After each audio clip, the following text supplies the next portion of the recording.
اعوذ باللہ من الشیطان الرجیم، بسم اللہ الرحمن الرحیم۔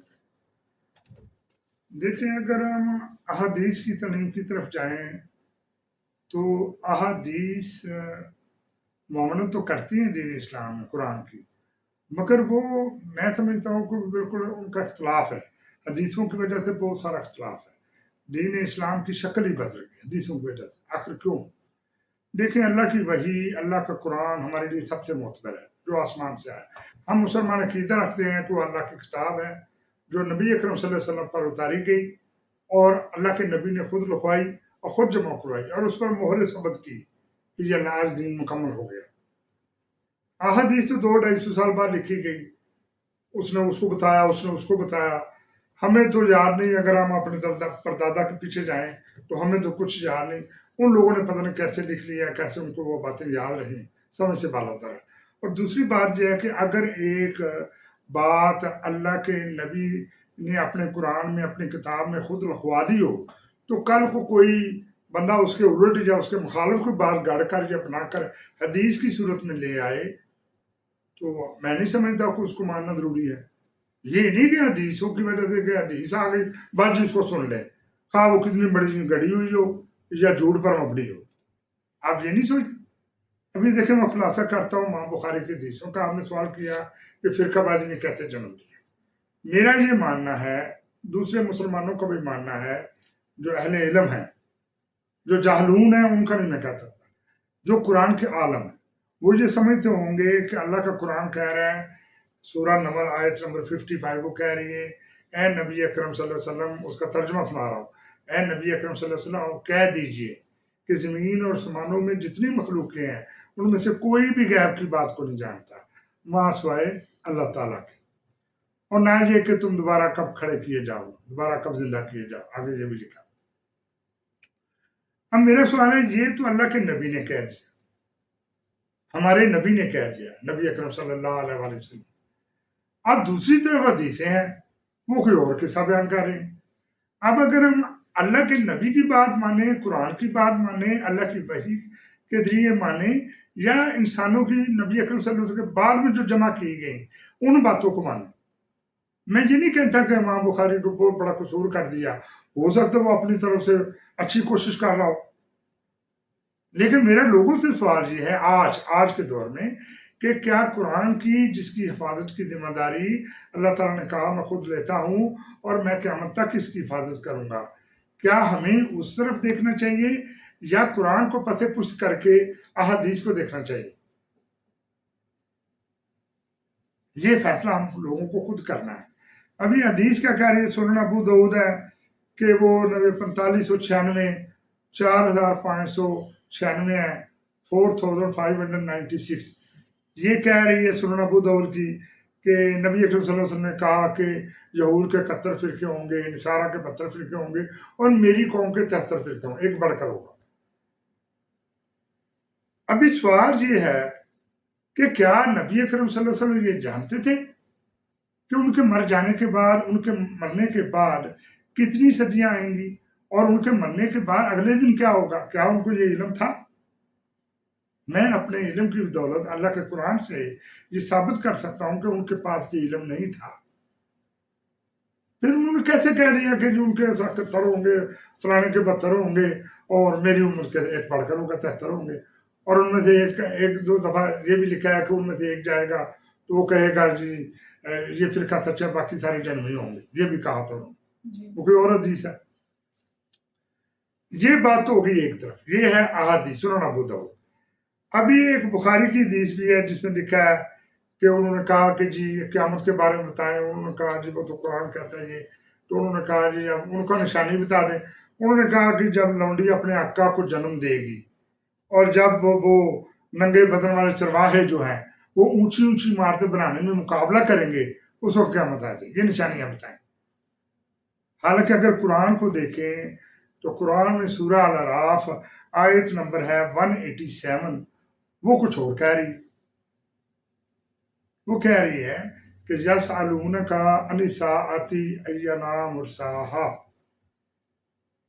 اے نبی اکرم صلی اللہ علیہ وآلہ وسلم، یہ لوگ آپ سے قیامت کے متعلق سوال کرتے ہیں کہ اس کا وقوع کب ہوگا۔ قل انما علمھا عند ربی، آپ کہہ دیجئے کہ اس کا علم صرف میرے اللہ کے پاس ہے۔ لا یجلیھا لوقتھا الا ھو، اور اس کے وقت کے سوائے اللہ کے کسی اور پر دار نہیں کیا جائے گا۔ وہ وقت خود اللہ کو بتایا، ایک وقت مقرر کر دیا اللہ۔ لا تاتیکم الا بغتۃ، اس لیے وہ تم پر اچانک آ پڑے گی۔ میرا یہ بھی سوال ہے کہ آج 1500 سال ہو گئے تقریباً نبی اکرم صلی اللہ علیہ وسلم کو دین کو مکمل ہوئے، تو ابھی تک قیامت تو نہیں ہے۔ آخر کیوں؟ اللہ کا اچانک ہزاروں سالوں پر محیط ہے، کب آئے گی؟ اس کا علم نبی پاک کو تھا ہی نہیں، تو پھر کیسے حدیثیں آ گئی، کیسے نشانی بتا دی انہوں نے؟ اللہ کے نبی نے قرآن پاک میں یہ لکھوا دیا، کہتے ہیں نا نبی نے جو کہا وہ حدیث ہے، تو میں نبی کی کہی ہوئی بات کو کہہ رہا ہوں۔ نبی اکرم صلی اللہ علیہ وآلہ وسلم کی کہی ہوئی بات کو قرآن کے ذریعے بیان کر رہا ہوں۔ یہ قرآن کسی اور نے تو نہیں لکھا، یہ نبی پاک نے، ہمارے نبی رحمت صلی اللہ علیہ وسلم نے لکھوایا اللہ کے کہنے پر۔ اللہ اور رسول نے دونوں نے مل کر یہ بات اپنی کتاب میں قرآن میں لکھ دی۔ سورہ اعراف آیت نمبر 187۔ ابھی ہم دیکھیں کہ یہ آیت کہہ رہی ہے کہ آپ کہہ دیجئے، لوگ اللہ نے ان کا سنا، جو لوگ ان کو کہتے تھے، پوچھتے تھے، ایسے ہی باتوں میں کئی دفعہ بولے یا رسول اللہ یہ بتائیں، تو اللہ کے نبی اسی وقت آیت اتار دیتے تھے۔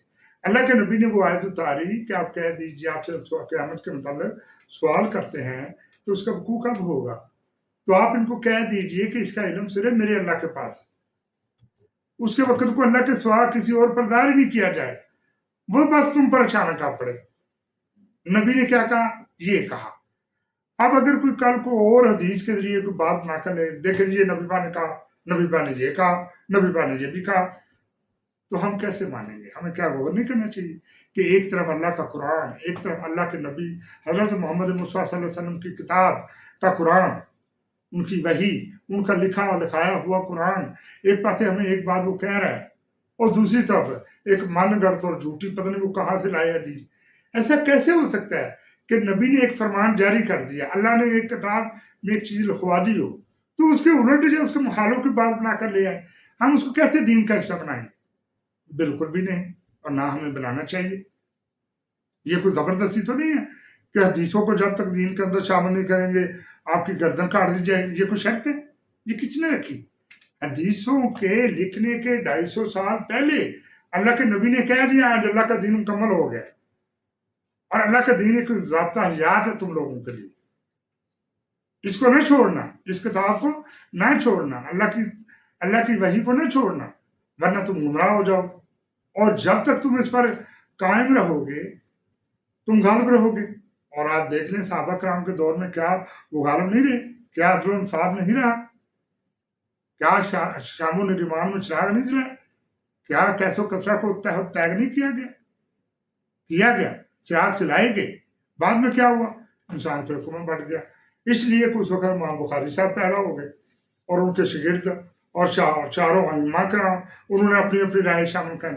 کیا میرا سوال یہ ہے کہ کیا ہمارے لیے اللہ کے رسول کی، جس کو ہم اپنا نبی مانتے ہیں، اپنا رسول گردانتے ہیں، جس کو ہم اپنا آخری نبی مانتے ہیں، جس کو ہم اپنا آخری ختم النبیین مانتے ہیں، کیا اس کا حکم، اس کی کتاب، اس کی کہی ہوئی بات، اس کی لکھائی ہوئی بات ہمارے لیے یا زیادہ معتبر ہے، یا ان لوگوں کی جو بعد میں لے کر آئے جی یہ بھی سن لے، یہ ہم نے حدیثیں لکھی ہیں جی، نبی پاک نے یہ کہا، نبی پاک نے وہ کہا، نبی پاک نے یہ بھی کہا، نبی پاک نے وہ، تماشا بنا ہوا ان لوگوں نے۔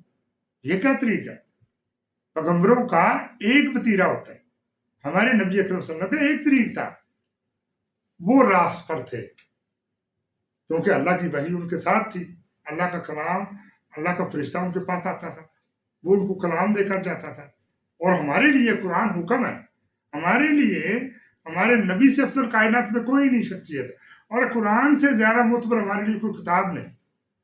ایک وقت میں اسرائیلیوں نے بھی یہ کہا، مگر اس میں یہ نہیں کہا گیا کہ یہ آخری کتاب ہے۔ ہماری کتاب میں ہمارے نبی اکرم صلی اللہ علیہ وسلم کو آخری نبی اور آخری رسول ڈکلیئر کر دیا گیا اللہ سبحانہ کی طرف سے، اور ہم اس کے پابند ہیں کہ ہم اللہ کے قرآن کی تعلیم پر ایمان رکھیں، اللہ کے رسول کی تعلیم پر ایمان رکھیں۔ ہم نے تو ایمان رکھ لیا، اب یہ حدیثوں والے ہمیں جینے نہیں دیتے، ہمیں کہتے ہیں جی نبی پاک نے یہ بھی کہا، وہ کہتے ہیں جی اس کو دین کے اندر بناؤ، یہ بھی دین ہے۔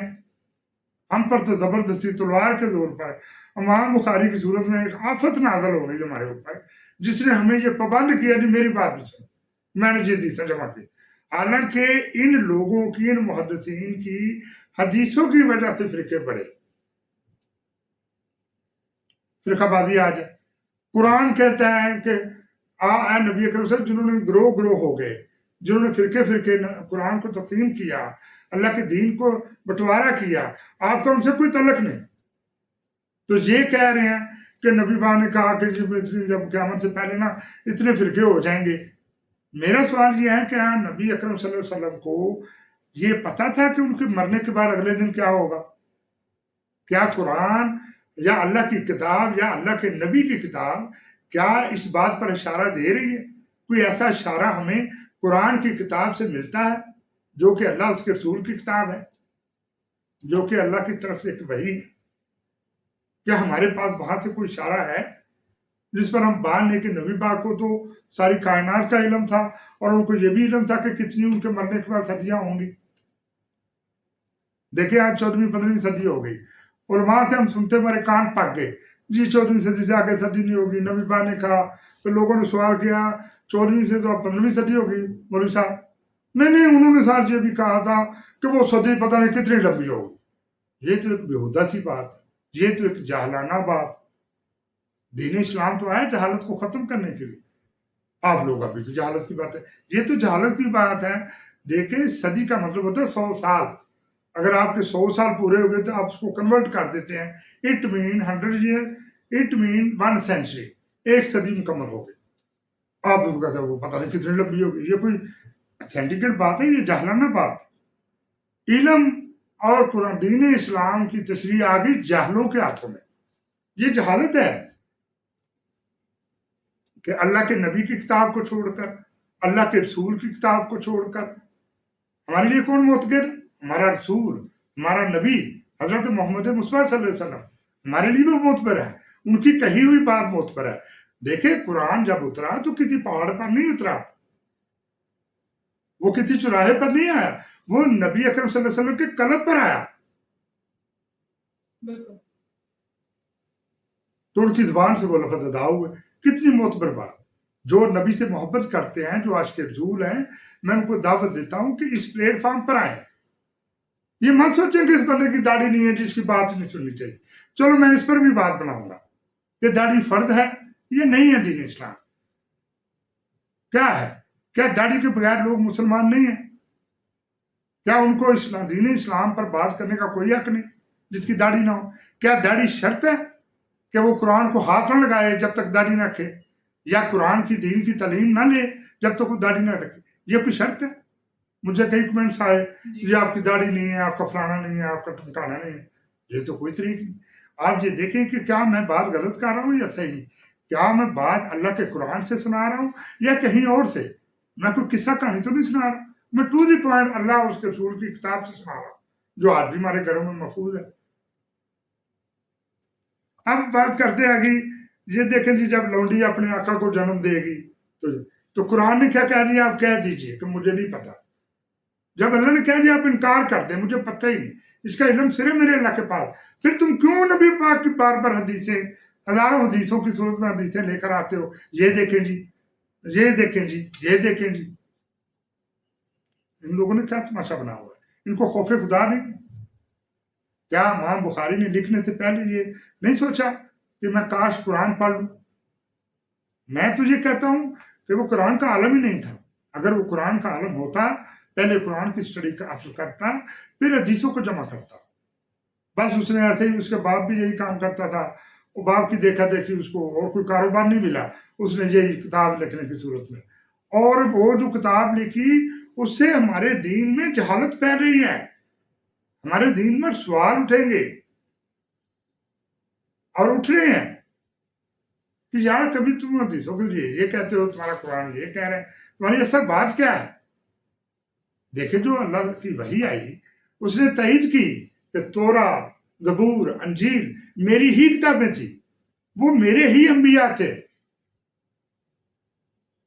اب میں آپ کے سورہ نام کی آیت نمبر 48 ہے، ذرا میں وہ آپ کو سنانا چاہتا ہوں تاکہ آپ کو زیادہ آگاہی مل سکے کہ میں نے جو بات کی یہ نہ ہو کہ لوگ کہیں کہ جو آپ نے کہا کہ تمام مخلوقوں میں نبی پاک نہیں آتے، دوسرے نبی آ جاتے ہیں، فرشتے بھی آ جائیں، ہمارے نبی پاک تو کوئی علیحدہ ہی ہو گئے، ان پر یہ آیت لاگو نہیں ہوتی۔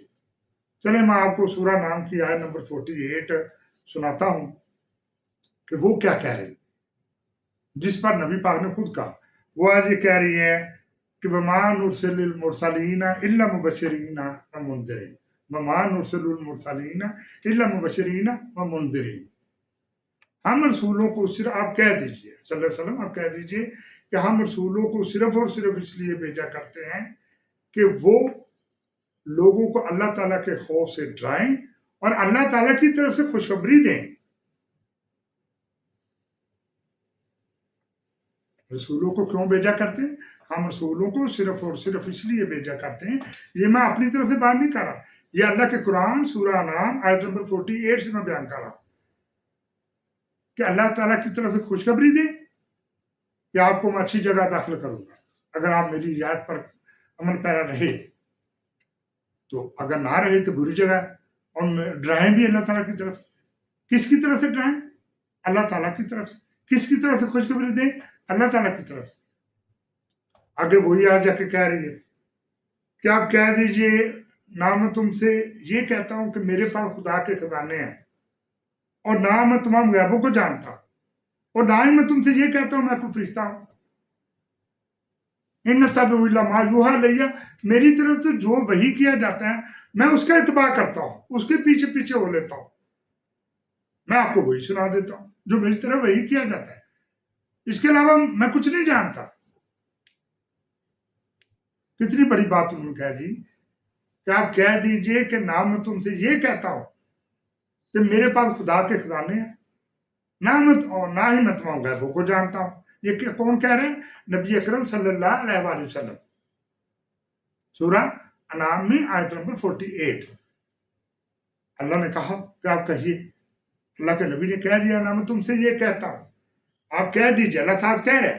دیکھیں میں تو ادب سے اپنے نبی کا نام لوں گا، کئیوں نے لکھا جی کہو، اے نبی کہو، انہوں نے کہو کا لفظ کیا، کہوں کہ نبی یہ کہہ دے، کئیوں نے لکھا ترجمہ کیا، میں تو یہی کہوں گا کہ آپ کہہ دیجئے، آپ صلی اللہ علیہ وسلم آپ کہہ دیجئے نہ میں تم سے یہ کہتا ہوں کہ میرے پاس خدا کے خزانے ہیں، اور نہ میں تمہیں غیبوں کو جانتا ہوں، اور نہ میں تم سے یہ کہتا ہوں میں کوئی فرشتہ ہوں۔ ابھی دیکھیں ان سے سوال کریں نا نبی پاک صلی اللہ علیہ وسلم، تو یہ ایسے فرقے ہیں جو کہتے ہیں جی وہ جب آدم سے غلطی ہوئی نا تو انہوں نے نبی پاک کا بات ہے، بھائی نبی پاک اس وقت کہاں تھے؟ کہاں تھا نبی پاک؟ نبی پاک کا کیوں واسطہ دیا؟ اللہ پابند ہے کسی نبی کا، محتاج ہے کسی نبی کا؟ بالکل نہیں، یہ اپنی ان کی لکھی ہوئی باتیں ہیں جو انہوں نے خود ہی گڑھ لی اور خود ہی بنا ڈالی، ایسا کہیں نہیں لکھا۔ اللہ کے نبی نے اگر ایسی بات ہوتی تو یہ قرآن انہوں نے خود لکھوایا۔ یہ قرآن کس نے لکھوایا؟ نبی اکرم صلی اللہ علیہ وسلم۔ اگر آدم علیہ السلام نے نبی پاک کا واسطہ دیا ہوتا تو وہ اس کا ذکر قرآن میں کرتے، اللہ اپنے قرآن میں کرتا اس کا ذکر۔ لوگوں میں کہتا ہوں اللہ سے ڈرو مسلمانوں، اللہ کی طرف آؤ، اللہ زندہ ہے، کیوں نبیوں کو خدا بناتے ہو؟ کیوں اپنے نبی کو خدا درجہ دیتے ہو؟ کیوں ان کو حاجت روا مانتے ہو؟ کیا انہوں نے کہا اپنی زندگی میں؟ انہوں نے بہترین دین دیا، وہ یکتا خدا کا پیغام دے کر گئے، اور انہوں نے حق کی بات کی، اور ان کے لیے اللہ کے ہاں اجر عظیم ہے۔ ان کو وہ چاہیے تھا۔ آپ کو کیا چاہیے؟ آپ نے ہمیشہ دنیا میں زندہ رہنا۔ آپ کو خوف نہیں آتا کہ ہم مر کر اللہ کے سامنے پیش کیے جاؤ؟ ڈرو اس دن سے۔ اپنی تبلیغ کو جو تم نے بلا وجہ سنی اور اپنے دماغ میں اٹھا لی، اس کو نکال دو اور غور کرو، اس سے پہلے کہ تم مر جاؤ غور کرو تمہیں کون سا راستہ منتخب کرنا چاہیے، اللہ اس کے رسول کا یا امام بخاری کی حدیثوں کا؟ تمہیں تعین کرنا ہوگا، ہم سب کو تعین کرنا ہوگا۔ دیکھیں اس بندے نے اتنا بڑا جرم کیا کہ یہ حدیثوں کا پرچار کرنا سمجھو تم نے غیر اللہ کا پرچار کرنا. ابھی میں نے 2 باتیں کی ہیں. آپ بالکل آپ دیکھ لیں کہ قرآن کی تعلیم کچھ اور کہہ رہی ہے اور امام بخاری کی یا دوسرے محدثین کی حدیثیں کچھ اور ہمیں حکم دے رہی ہیں. آخر یہ سب کیا ہے؟ ہم کب تک ایسے چلتے رہیں گے کہ ایک بندہ وہ داڑھی رکھ لیتا ہے, اس نے حلیہ تو نبی پاک کا اپنا لیا, لو جی سنت ہو گئی. میرا سوال یہ ہے کہ کیا وہ دوسرے کام بھی اللہ کے نبی کے کہنے پر کرتا ہے؟ دین کیا ہے؟ دین حقوق العباد پر مبنی ہے. دین کہتا ہے یتیموں مسکینوں کا مال نہ کھاؤ. یتیم کہتا ہے راہی گیروں اور مسافروں کے ساتھ اچھا سلوک کرو, اپنے ہمسایوں کے ساتھ اچھا سلوک کرو, آپ کام نہ تولو, آپ کھانے پینے کی چیزوں میں ملاوٹ نہ کرو, آپ ذخیرہ اندوزی نہ کرو اس لیے کہ قیمت بڑھے گی تو ہم چیزیں بیچیں گے, مارکیٹ میں لائیں گے. یہ ہے تمہارا دین. دیکھیں دین اب یہ نہیں رہا کہ جو آئے گا جو بھی وہ فوراً داڑھی رکھے اور وہ پرنا پہن لے جی یہ ایک اسلام کا حلیہ ہے. کہیں نہیں قرآن پاک میں کہیں نہیں لکھا کہ یہ دین اسلام کا حلیہ ہے. یہ جب تک کوئی بندہ یہ حلیہ نہ اپنائے گا وہ مسلمان کہلانے کا حقدار نہیں ہے. اگر کہیں لکھا ہے تو مجھے بھی بتاؤ تاکہ میں بھی صبح کل سے داڑھی رکھنا شروع کر دوں. یہ بالکل یہ جھوٹ بولتے ہیں. انہوں نے حدیثوں کا جھوٹی حدیثوں کا سہارا لیا, انہوں نے اللہ کے دین کے ساتھ کفر کیا. جو امام بخاری نے یا محدثین نے کیا وہ تو کیا, وہ تو اپنا خود بھگتیں گے. یہ جو آج کے علماء ہیں یہ بھی اتنے ہی ذمہ دار ہیں. جو اس نے کفر کیا انہوں نے اس کو دین کا حصہ بنا کر اللہ کے ساتھ کھلم کھلا کفر کیا, اللہ کے دین میں ملاوٹ کرنے کی کوشش کی, اللہ کے دین کے میں رغبت پیدا نہیں کی بلکہ انتشار پیدا کرنے کی کوشش کی.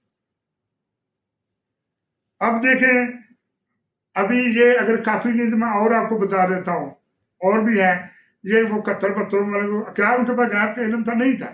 یہ سورہ جو انعام کی آیت نمبر 48 کیا وعدہ نہیں کہیں کہ نبی پاک نے کہہ دیا بھائی میں کوئی غیب نہیں جانتا, نہ میرے پاس کوئی خدا کے خزانے ہیں, نہ میں تمام غیبوں کو جانتا ہوں, نہ میں تم سے یہ کہتا ہوں میں کوئی فرشتہ ہوں. یہ ان کو آدم کی اولاد ہی نہیں مانتے میں ایسے فرقے جو کہتے ہیں ان کو نور سے نور ہو گیا, ان کو انسان نہ کہیں, وہ انسانوں سے بالا تر ہے, انسانوں سے افضل ہے.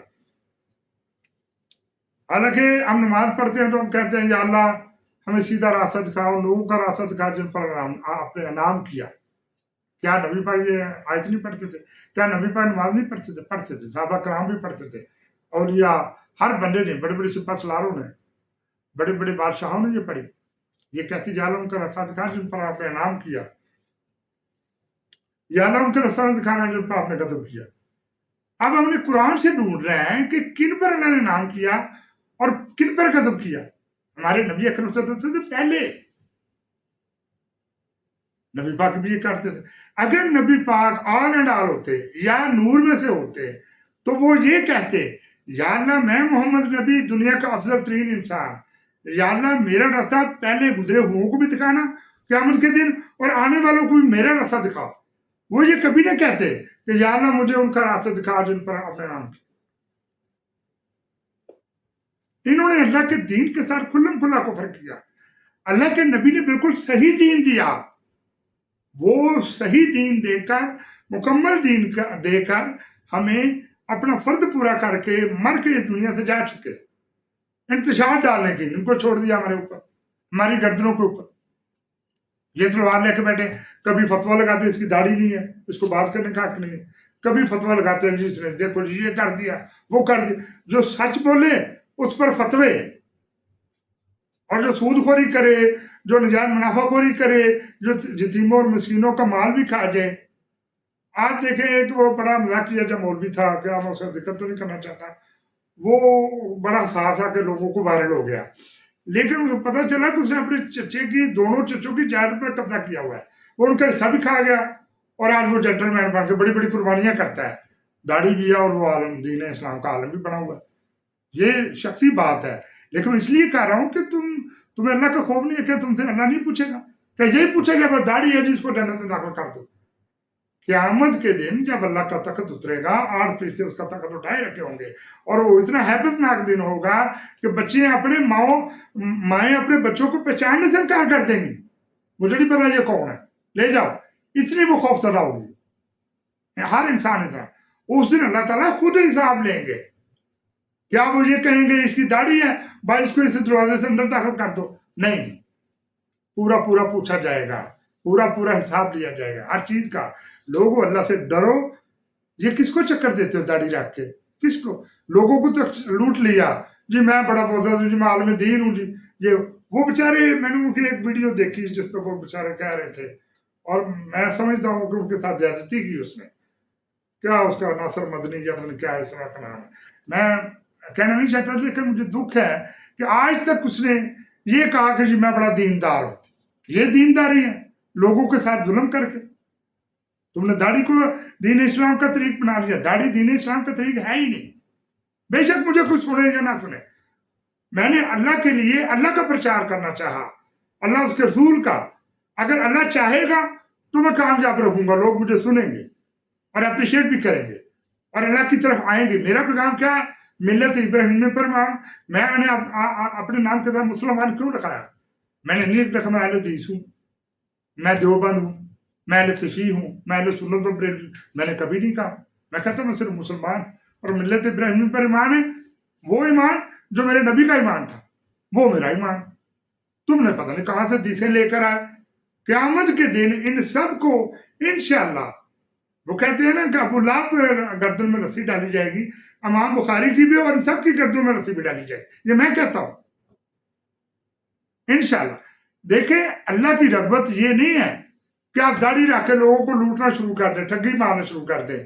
اللہ کی رغبت یہ ہے کہ اللہ کے ایسے وتیرے کو اپنائیں، ایسے وتیرے کو اپنائیں جو حق پر ہو، جس میں کوئی انتشار نہ ہو۔ دیکھیں نبی کیوں آئے؟ ایسا کہ ان کو ایک ضابطہ حیات دیا جائے تاکہ ایک اچھے ضابطہ حیات کے ساتھ کوئی فریق دوسرے فریق پر ظلم نہ کر سکے، کوئی کسی کے زیادتی نہ کر جائے، لوگ اللہ سے ڈریں اور اللہ سے ڈرتے ہوئے کوئی ایسا کام نہ کریں جسے کوئی دوسرا کسی کے ساتھ ظلم کر جائے۔ اور قوانین بھی ایسے بنائے جائیں کہ فوری انصاف ملے، مفت انصاف ملے، مفت میڈیکل کی سہولت ملنی چاہیے۔ اور ملکوں میں کیا ہوتا ہے؟ مسلمان ملکوں میں کیا ہے؟ لوگوں کی زندگی رول دی مسلمان ملکوں نے۔